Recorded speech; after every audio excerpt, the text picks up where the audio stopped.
I want to welcome you to the Ask Jeff YouTube channel. Here's today's question. What are the Old Testament teachings, scriptures, prophecies from which Nicodemus should have had an understanding of what Jesus was talking about in John 3 when he told him a person has to be born again to see the kingdom of God? Great question. And allow me just in brief to address it from two perspectives, okay?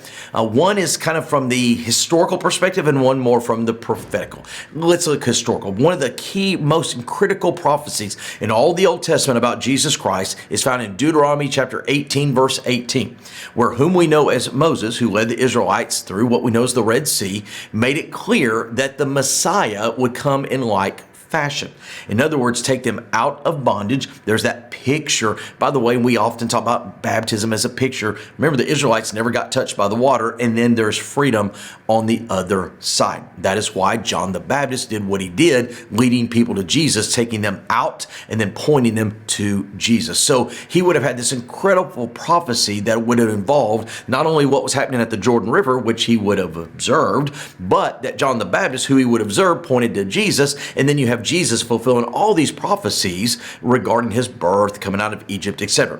Now, here's the prophetical one, okay? Ezekiel chapter 37, okay? Ezekiel 37 talks about breathing life into the bones that were dead. And then it goes on to say, I will put a new heart within you. I'll replace a heart of stone with a heart of flesh. That's a theme all throughout, not only that respective passage in Ezekiel, but also Jeremiah and such. And so even though I'm going to be completely transparent.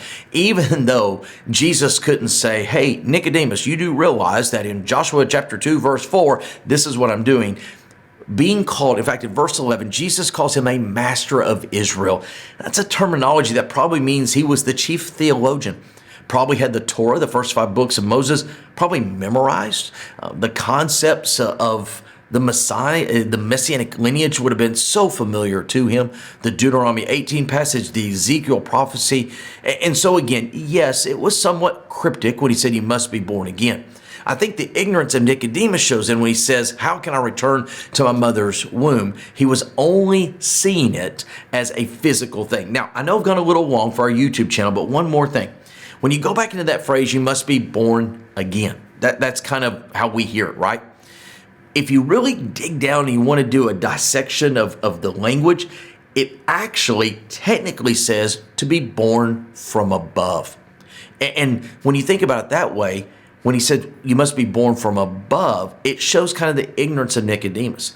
Because how could he be born above unless his mother was already deceased? And again, you start unraveling all that. At the end of the day, I think we see Nicodemus as one who was curious and yet ignorant, should have known.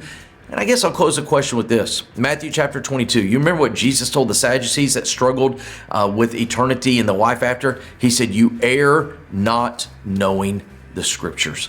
Nicodemus knew the scriptures. He just didn't know how to connect them. Thankfully, we have John chapter 19 where, yes, Nicodemus handles the body of Jesus upon his burial. Great question. If you have one, send to AskJeff.net. Maybe your question be tomorrow's.